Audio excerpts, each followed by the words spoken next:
xăng thôi chứ không no bụng lắm rồi.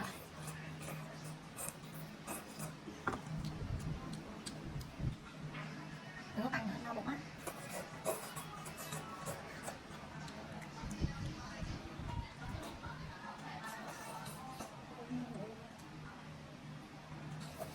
Cái gì múc chưa? Ở đồ đó áo kìa. Đó. Ăn canh làm sao ăn cơm rồi. Ăn canh đã. Ăn cơm đã. Để đây. Cái đấy nè. Cái đấy nè.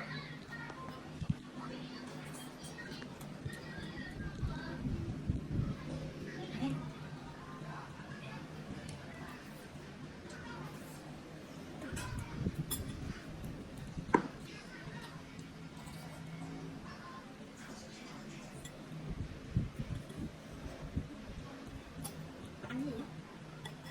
Ăn cơm nào cho bạn sợ. Mình phải sẽ. Củ tỏi hay gì? Nó vàng đấy. Đâu để đất đây. Hơi vàng xíu. Để vài con cái này. Đây là Con thấy mẹ nấu ngon. Con thấy mẹ ăn nấu ngon không? Từ cái điểm. Cái điểm to lên.